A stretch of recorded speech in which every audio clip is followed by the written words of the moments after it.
Good morning, students. We are at video number 3 of fundamentals of partnership. Partnership के video number 3 पर हैं हम। Video number 2 में हमने स्टडी किया था rights of partners and partnership deed के रिगार्डिंग। अभी हम स्टडी करने जा रहे हैं फाइनेंशियल स्टेटमेंट्स ऑफ पार्टनरशिप।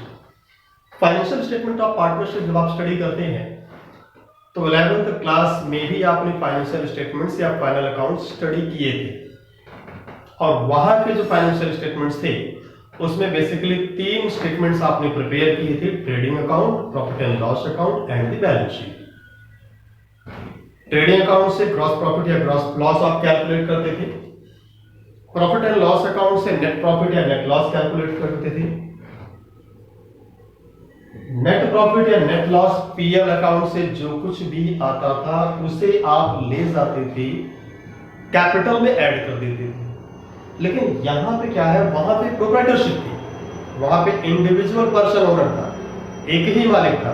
जो भी प्रॉफिट हुआ उसे मिल गया साथ, आपने उसकी कैपिटल में सब ले जाके ऐड कर दिया। यहां भी काम तो वही होना है, लेकिन यहाँ पे इंडिविजुअल ओनर्स नहीं है, पार्टनर्स है। तो क्या करना पड़ेगा, सबसे पहले हमें प्रॉफिट का डिस्ट्रीब्यूशन करना पड़ेगा, प्रॉफिट या लॉस का डिस्ट्रीब्यूशन करना पड़ेगा। तो प्रॉफिट या लॉस के डिस्ट्रीब्यूशन के लिए आप एक सेपरेट अकाउंट बनाएंगे जिसका नाम होगा profit and loss appropriation account. तो यहां से प्रॉफिट या लॉस के डिस्ट्रीब्यूशन करके जो भी प्रॉफिट सभी पार्टनर्स को मिलेगा उनका रिस्पेक्टिव प्रॉफिट उनके रिस्पेक्टिव कैपिटल में आप ऐड कर देंगे। अच्छा, आप बात करते हैं profit and loss appropriation account बन गया। इसके बाद एक और फाइनेंशियल स्टेटमेंट बनता है अपनी पार्टनरशिप में, ठीक है। तो यहाँ क्या बनता है, पार्टनर्स कैपिटल अकाउंट। ये क्यों बन रहा है भाई, एक्चुअल में हम देखें बैलेंस शीट की लायबिलिटी साइड में कैपिटल में नेट प्रॉफिट को प्लस करोगे, नेट लॉस को माइनस करोगे, जो पार्टनर्स ने आपस में डिस्ट्रीब्यूट किया है। ड्राइंग्स माइनस की जाएंगी, कैपिटल पे अगर इंटरेस्ट मिलता है पार्टनर्स को तो वो भी उनकी कैपिटल में ऐड होगा, ठीक है। इंटरेस्ट और ड्राइंग्स है माइनस किया जाएगा। तो इस तरह से अगर हम देखें बैलेंस शीट की लायबिलिटी साइड में एक पार्टनर के लिए अप्रोक्सीमेटली 5 to 6 लाइंस आएंगी, सिमिलरली दूसरे पार्टनर्स के लिए भी 5 to 6 लाइंस आएंगी। तो इस तरह से अगर देखें तो बैलेंस शीट की लायबिलिटी साइड में अगर 4-5 पार्टनर्स हो गए तो उसके इसमें लायबिलिटी साइड में सिर्फ कैपिटल की ट्रांजैक्शंस देखेंगे। दैट इज व्हाई हम क्या करते हैं, कैपिटल में जो कुछ भी एडजस्टमेंट होनी है उसके लिए हम एक सेपरेट अकाउंट बना लेंगे अपना पार्टनर्स कैपिटल अकाउंट, और उसमें हम सारी पार्टनर्स की कैपिटल को एडजस्ट करेंगे। जो कि उसमें ऐड या लेस करना है सारी वर्किंग हम कैपिटल अकाउंट में करके जो फाइनल अमाउंट कैपिटल का आएगा, हर पार्टनर की कैपिटल का फाइनल अमाउंट जो भी आएगा that will be shown in the balance sheet of the liability side. Okay, तो अगर हम बात करें 11th क्लास से चलते हैं तो 11th क्लास में ट्रेडिंग अकाउंट आपने प्रिपेयर किया था प्रोप्राइटरशिप का। पार्टनरशिप का अगर ट्रेडिंग अकाउंट प्रिपेयर करना है तो वो भी वैसे प्रिपेयर करोगे जैसे आपने 11th में प्रिपेयर किया था, ठीक है। ये सेम प्रिपेयर करना है। नेक्स्ट आता है profit and loss account. Profit and loss account partnership का और प्रोप्राइटरशिप का बिल्कुल सेम होगा, यहां भी कोई चेंज नहीं होंगे, ये भी सेम है। नेक्स्ट आता है profit and loss appropriation account. ये आपने नहीं प्रिपेयर किया था, इसको यहां प्रिपेयर करना है, it is to be prepared here, ठीक है। And next one is the partners capital account. ये भी आपने पहले प्रिपेयर नहीं किया था, ये भी अभी प्रिपेयर करना है। और बैलेंस शीट, तो बैलेंस शीट भी आपने पहले ही प्रिपेयर की थी 11th क्लास में। तो पार्टनरशिप की बैलेंस शीट और प्रोप्राइटरशिप की बैलेंस शीट में कोई भी डिफरेंस नहीं है। डिफरेंस थोड़ा सा ये है कि पार्टनरशिप की बैलेंस शीट में कैपिटल कई सारी आ जाएगी, एक्स वाई जेड एबीसी जितने पार्टनर्स होंगे सबकी कैपिटल आएगी। प्रोप्राइटरशिप में क्या होता था, सिंगल अमाउंट कैपिटल का आता था, वहां पे सिंगल ओनर ही था, इंडिविजुअल ओनर था। तो इतना सा चेंज होगा, बाकी बैलेंस शीट भी सेम होती है। That is why in this chapter we do not prepare the balance sheet, okay। तो हमें इस चैप्टर में क्या-क्या प्रिपेयर करना है फाइनेंशियल स्टेटमेंट्स में, एक तो profit and loss appropriation account prepare करना है और दूसरा partners capital account PCA, PLI and PCA, okay. So ये दो अकाउंट्स आपने प्रिपेयर करने। तो सबसे पहले हम देखते हैं पीएलआई अकाउंट कैसे प्रिपेयर करेंगे। पीएलआई अकाउंट का फॉर्मेट अगर हम देखें तो सिमिलर फॉर्मेट है, जैसा पीएल अकाउंट का फॉर्मेट था वैसा ही पीएल एप्रोप्रिएशन अकाउंट का फॉर्मेट है। PL appropriation account for the year ended, जो भी होगा 31 मार्च 31 दिसंबर, जो भी डेट है वो डेट लिखी जाएगी। Then after left side debit side, right side credit side, particulars amount trading account से ग्रॉस प्रॉफिट पीएल में आया था, पीएल अकाउंट से नेट प्रॉफिट पीएल एप्रोप्रिएशन में आएगा। ठीक है, PL account net profit. Trading account से ग्रॉस लॉस पीएल में आया था, तो पीएल अकाउंट से जो नेट लॉस आएगा वो पीएल एप्रोप्रिएशन में आएगा, नेट लॉस। ठीक है, यहां दिखा दिया। इसके बाद डेबिट साइड में हम एक्सपेंसेस शो करते हैं बेटा। डेबिट साइड में क्या शो करेंगे? एक्सपेंसेस। और क्रेडिट साइड में क्या शो करेंगे? इनकम्स। ठीक है, और यहां से क्या होता है, हमें इन एक्सपेंसेस और इनकम्स को कंपेयर करके जो फाइनल अमाउंट बचेगा, जो डिविजिबल प्रॉफिट बचेगा, ठीक है, उसे हमें पार्टनर्स में डिस्ट्रीब्यूट करना है। ओके, अब इसके मीन्स ये समझे, जहां पे हम किसी प्रॉफिट या लॉस की कैलकुलेशन करते हैं, डिस्ट्रीब्यूशन का काम करते हैं, तो वो अकाउंट, उसका नेचर क्या होता है, वो नॉमिनल नेचर का अकाउंट है। कैसा अकाउंट है वो? Nominal in nature. Personal, real, nominal. 11th class में 3 टाइप के अकाउंट्स आपने स्टडी किए थे वो, तो उसमें से पीएल एप्रोप्रिएशन अकाउंट भी क्या है? अपना नॉमिनल नेचर का अकाउंट है। ओके, अब डेबिट साइड में देखें तो फर्म के पॉइंट ऑफ व्यू से जो भी एक्सपेंसेस होंगे, interest on capital, interest on partners capital firm के लिए एक्सपेंस है, यहां पे शो किया जाएगा। हम मान लेते हैं हमारे यहाँ 2 पार्टनर्स हैं, ए एंड बी, तो दोनों की कैपिटल पर इंटरेस्ट यहां लिखोगे और इसका सम अप करके बाहर शो कर दीजिए आप। सैलरी ऑफ पार्टनर्स, पार्टनर्स तो अपने 2 हैं, तो अगर एक ही पार्टनर की सैलरी है तो salary of A, salary of B है तो सैलरी ऑफ बी, दोनों की सैलरी है तो इस तरह से शो कर सकते हैं आप। सिमिलरली कमीशन ऑफ पार्टनर्स यहां शो करेंगे, और कुछ प्रॉफिट का अमाउंट अगर ट्रांसफर करना है रिजर्व में तो वो भी आपको यहाँ पे शो कर देना है। इधर बेसिकली वो आइटम्स आते हैं जिससे हमारा प्रॉफिट रिड्यूस होता है, जिससे हमारे प्रॉफिट को हम कम करते हैं, रिड्यूस करते हैं, जो ट्रांजैक्शंस हमारे प्रॉफिट को कम करेंगी वो पीएल के डेबिट साइड में आएंगी। इसके बाद क्रेडिट साइड में क्या आएगी? इनकम आएगी। एक ही इनकम आती है यहाँ पे क्रेडिट साइड में, और वो क्या है? Interest on partners drawing. तो इंटरेस्ट ऑन ड्राइंग्स, ए की ड्राइंग पे क्या इंटरेस्ट हुआ और बी की ड्राइंग पे क्या इंटरेस्ट हुआ, वहां पे लिखेंगे आप और बाहर शो कर देंगे। फिर लास्ट में दोनों साइड की टोटलिंग करनी है। अगर क्रेडिट साइड ज्यादा हुआ मींस इनकम से ज्यादा है, एक्सपेंसेस कम है, तो जो कुछ भी बचेगा वो डिविजिबल प्रॉफिट है, और वो divisible profit PCA, partners capital account या पार्टनर्स करंट अकाउंट, वहां ट्रांसफर कर दिया जाएगा। जितने पार्टनर्स होंगे उनके एग्रीड रेशियो में डिस्ट्रीब्यूट करके। रेशियो नहीं मिलेगा तो इक्वल डिस्ट्रीब्यूट करना है आपको। ठीक है, और सिमिलरली अगर डेबिट साइड ज्यादा होगा, एक्सपेंसेस ज्यादा हो गए, इनकम्स कम है, तो लॉस होगा, और उस लॉस को आपको डिस्ट्रीब्यूट करना है, वो भी लॉस के शेयरिंग रेशियो में। लॉस का शेयरिंग रेशियो अगर सेपरेट नहीं है तो हमें क्या करना है? प्रॉफिट शेयरिंग रेशियो ही यूज करना है। ठीक है, और अगर प्रॉफिट शेयरिंग रेशियो भी ना मिले तो क्या करना है? इक्वली डिस्ट्रीब्यूट करना है आपने। ओके, तो ये तो था अपना पीएल एप्रोप्रिएशन अकाउंट।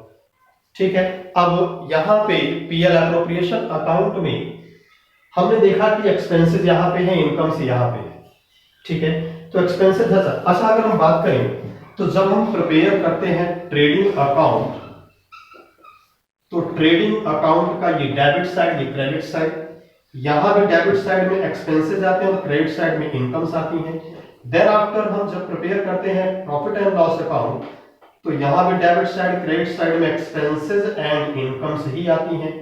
ठीक है, तो इन सभी एक्सपेंसेस और इनकम्स में क्या डिफरेंस है? यहां भी एक्सपेंसेस है, यहां भी एक्सपेंसेस है, तीनों में डेबिट साइड में एक्सपेंसेस है और तीनों में क्रेडिट साइड में इनकम्स है। तो बेसिकली ट्रेडिंग और प्रॉफिट एंड लॉस अकाउंट में यहां जो एक्सपेंसेस होते हैं, these expenses are charge against profit. These expenses are charge against profit, यानी ये एक्सपेंसेस हमें पेमेंट करने ही हैं। ठीक है, हमें उसे बियर करना ही पड़ता है, even in case of loss. Loss है या प्रॉफिट है, सभी कंडीशंस में इन एक्सपेंसेस का पेमेंट किया ही जाना है फर्म से। ठीक है, लेकिन पीएल एप्रोप्रिएशन की बात करें तो पीएल एप्रोप्रिएशन अकाउंट में जो भी एक्सपेंसेस आते हैं, जो भी यहाँ पे आइटम्स होंगे, ये सब क्या होंगे? ये सब होंगे एप्रोप्रिएशन ऑफ प्रॉफिट। ये सब क्या होंगे? Appropriation of profit means utilization of profit. Profit का यूज करके इनका पेमेंट होना मींस प्रॉफिट का कुछ अमाउंट इंटरेस्ट ऑन कैपिटल की फॉर्म में दे देते हैं, कुछ अमाउंट सैलरी की फॉर्म में पार्टनर्स को अलाउ कर देंगे, कुछ अमाउंट कमीशन की फॉर्म में, कुछ अमाउंट ही हम क्या करते हैं? अपना रिजर्व में ट्रांसफर कर देते हैं। ओके, तो बेसिकली अगर हम देखें ट्रेडिंग अकाउंट और प्रॉफिट एंड लॉस अकाउंट में एक्सपेंसेस कौन से आने हैं? जो चार्ज अगेंस्ट प्रॉफिट होने हैं। ठीक है। और पीएल एप्रोप्रिएशन अकाउंट में एक्सपेंसेस क्या आएंगे, जो एप्रोप्रिएशन ऑफ प्रॉफिट होंगे। अब यहां भी देखें तो चार्ज अगेंस्ट प्रॉफिट है। एक्चुअली हम कर क्या रहे हैं, हम अपने सारे एक्सपेंसेस को at the end of the year हमें कहीं ना कहीं से उसे कवर करना है, सारे एक्सपेंसेस को कहीं ना कहीं से कवर करना है। तो यहां हम क्या करते हैं, अपने डायरेक्ट एक्सपेंसेस कवर करते हैं। कौन से एक्सपेंसेस कवर करते हैं, डायरेक्ट एक्सपेंसेस, ठीक है। और यहां हम कौन से एक्सपेंसेस अपने कवर करते हैं, इनडायरेक्ट एक्सपेंसेस। इनडायरेक्ट एक्सपेंसेस हम पीएल अकाउंट से कवर करते हैं और डायरेक्ट एक्सपेंसेस हम ट्रेडिंग अकाउंट से कवर करते हैं, ठीक है। बाकी जो एक्सपेंसेस बचे हैं, बेसिकली यहां एक्सपेंसेस वो आते हैं which are directly related to the partners, जो हमें पार्टनर्स को देने हैं, वो एक्सपेंसेस पीएल एप्रोप्रिएशन अकाउंट में आते हैं। अब यहां एक बात ये समझनी है कि पार्टनर्स को इंटरेस्ट ऑन कैपिटल दिया, पीएल एप्रोप्रिएशन का आइटम है। पार्टनर्स को सैलरी दिया, पीएल एप्रोप्रिएशन का आइटम है। पार्टनर्स को कमीशन दिया, पीएल एप्रोप्रिएशन का आइटम है। लेकिन पार्टनर्स को अगर हमने किसी बात का रेंट दिया है, रेंट किस बात का देते हैं, सपोज करिए पार्टनर की कोई बिल्डिंग है किसी पर्टिकुलर पार्टनर की, और उस बिल्डिंग को बिजनेस में पार्टनरशिप फॉर्म में यूज किया जा रहा है, तो उसका जो रेंट पेमेंट होगा वो एप्रोप्रिएशन नहीं है, वो चार्ज अगेंस्ट प्रॉफिट है, उसे पीएल अकाउंट में शो करना है, पीएल एप्रोप्रिएशन में नहीं शो करना है। पार्टनर ने फर्म को लोन दिया है, उस लोन पर इंटरेस्ट का पेमेंट फर्म करेगी, तो उस लोन का interest on partners loan charge against profit होगा, पीएल अकाउंट में आएगा, पीएल एप्रोप्रिएशन अकाउंट में नहीं आएगा, ठीक है। तो बेसिकली हम बात करें चार्ज अगेंस्ट प्रॉफिट और एप्रोप्रिएशन ऑफ प्रॉफिट, इसमें हम देखें तो पार्टनर्स को क्या देना है, पार्टनर्स को क्या नहीं देना है। जनरली जब हम देखते हैं कि हमारे पार्टनर्स ने जो कुछ भी फर्म में कंट्रीब्यूट किया है, ठीक है, जो कुछ भी उन्होंने कंट्रीब्यूट किया है फर्म में, चाहे कोई अमाउंट इंट्रोड्यूस किया है या कोई अपने एफर्ट्स वर्क दिए हैं उन्होंने, तो उसके रिटर्न में हम उनको कुछ पेमेंट करते हैं, ठीक है। तो अगर किसी पार्टनर ने फर्म में कैपिटल का कंट्रीब्यूशन किया है, तो कैपिटल के रिटर्न में उनको मिलता है इंटरेस्ट ऑन कैपिटल। अगर किसी पार्टनर ने कोई एक्स्ट्रा वर्क किया है, तो उस वर्क के लिए उनको क्या मिलता है, सैलरी या कमीशन मिलता है, ठीक है। और अगर मान लीजिए किसी पार्टनर ने कोई बिल्डिंग दी है यूज करने के लिए, बाद में वापस ले लेगा, ठीक है, तो उस बिल्डिंग पर उसे रेंट पेमेंट किया जा सकता है। और अगर उस पार्टनर ने किसी ने फर्म को लोन दिया है, मनी एडवांस की है इन फॉर्म ऑफ लोन, तो उस लोन पर इंटरेस्ट दिया जाएगा, ठीक है। अब देखें तो कैपिटल पर इंटरेस्ट पार्टनर्स को देना है, लिसन वेरी केयरफुली, पार्टनर्स को उनकी कैपिटल पर इंटरेस्ट देना है। तो इंटरेस्ट देना है तो भाई ऐसा है कि तुमने अकेले नहीं थोड़ी कैपिटल लगाई है, और कैपिटल लगाना पार्टनर्स का ही तो काम है, तो वो तो मेन वर्क है, आपको तो करना चाहिए, आपको कैपिटल लगानी चाहिए। तो उस कैपिटल पर इंटरेस्ट अगर एग्रीमेंट में है तो ठीक है, चलो मिलेगा, लेकिन कब मिलेगा, जब अपने पास प्रॉफिट्स होंगे तब मिलेगा। मतलब अभी वेट करो, पहले प्रॉफिट कैलकुलेट करने दो। इसका मतलब इंटरेस्ट ऑन कैपिटल कहां शो करोगे, पीएल एप्रोप्रिएशन अकाउंट में, एप्रोप्रिएशन ऑफ प्रॉफिट है, ठीक है। दूसरी चीज है पार्टनर्स वर्क करते हैं, तो वर्क तो सभी पार्टनर्स को करना चाहिए भाई। अगर पार्टनर्स फर्म में वर्क नहीं करेंगे अकॉर्डिंग टू देयर टैलेंट, जो भी उनके पास स्पेशल स्किल्स हैं उसके अकॉर्डिंग अगर वो वर्क नहीं करेंगे, तो पार्टनरशिप फर्म में और कौन वर्क करेगा। तो उस वर्क के लिए अगर वो कुछ भी डिमांड करते हैं, सैलरी या कमीशन, तो अकॉर्डिंग टू एग्रीमेंट दिया जाएगा, लेकिन कब, वेट करो भाई, पहले क्या है, पहले बाकी लोगों को पेमेंट करना दो, ठीक है। तो वहां पे जो सैलरी कमीशन मिलेगा वो भी प्रॉफिट होने पर ही मिलेगा, मींस वो भी क्या है, अपना एप्रोप्रिएशन ऑफ प्रॉफिट है। लेकिन पार्टनर ने बिल्डिंग दी है, तो बिल्डिंग देना तो कंपलसरी नहीं है, फर्म में यूज करने के लिए बिल्डिंग देना कंपलसरी नहीं है। लोन दिया है, लोन देना भी कंपलसरी नहीं है। तो बिल्डिंग और लोन के लिए जो कुछ भी पार्टनर्स को पेमेंट किया जाएगा, बिल्डिंग के लिए रेंट हो या लोन के लिए इंटरेस्ट हो लोन पर, ठीक है, तो इन चीजों का रेंट और इंटरेस्ट जो है ये पार्टनर्स को पेमेंट करना ही पड़ेगा, चाहे फर्म प्रॉफिट में हो, फर्म लॉस में हो, सफिशिएंट प्रॉफिट है, इनसफिशिएंट प्रॉफिट है, कोई सी भी कंडीशन क्यों ना हो, ये सब चीजें क्या बन जाएंगी, चार्ज अगेंस्ट प्रॉफिट। तो ये क्या है, ये चीजें तो जनरली पार्टनर्स करते ही हैं, ये जनरल वर्क है। और ये क्या है, स्पेशली करते हैं, ये स्पेशल वर्क है। ठीक है। और जनरल वर्क के लिए अगर पार्टनर से कुछ भी मिलता है तो वो क्या होगा, एप्रोप्रिएशन होगा। क्या होगा वो, एप्रोप्रिएशन ऑफ प्रॉफिट। लेकिन अगर मान लीजिए कोई स्पेशल वर्क किया है तो उसके लिए क्या होता है, चार्ज अगेंस्ट प्रॉफिट। ठीक है, तो आई होप आपने अंडरस्टैंड किया होगा ये। यहाँ पे आपको अब पीएल एप्रोप्रिएशन अकाउंट में क्या आएगा, यहाँ कंफ्यूजन नहीं होना चाहिए इस टाइम पे। ठीक है, और एक बात आपको बताएं, यहाँ पे जो पीएल एप्रोप्रिएशन अकाउंट में नेट प्रॉफिट आता है तो net profit itself means all the items of after all the items of charge against profit.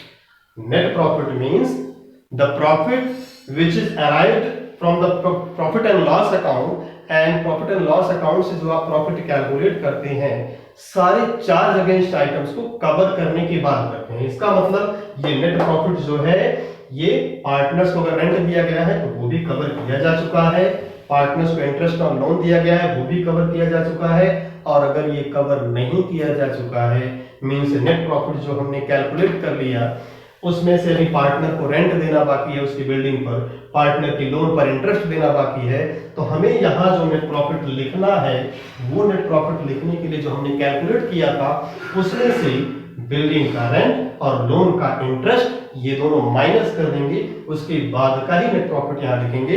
It means यहाँ जो नेट प्रॉफिट आता है वो कौन सा होता है, net profit after items of charge against profit but before the items of appropriation of profit. ठीक है, तो इन सबसे पहले का प्रॉफिट होना चाहिए, मतलब interest on capital, salary, commission, reserve, इनसे पहले का प्रॉफिट यहां लिखना चाहिए आपको। और जो चार्ज अगेंस्ट आइटम्स हैं, मैनेजर की सैलरी, मैनेजर का कमीशन, ठीक है, रेंट है, इंटरेस्ट ऑन लोन है, एम्प्लॉइज की सैलरी है, ठीक है, इलेक्ट्रिसिटी चार्जेस हैं, इन सब के बाद का प्रॉफिट आना चाहिए। ओके, सो आज की वीडियोस में हम इतना ही बताएंगे आपको, बाकी नेक्स्ट बातें अगले वीडियो में।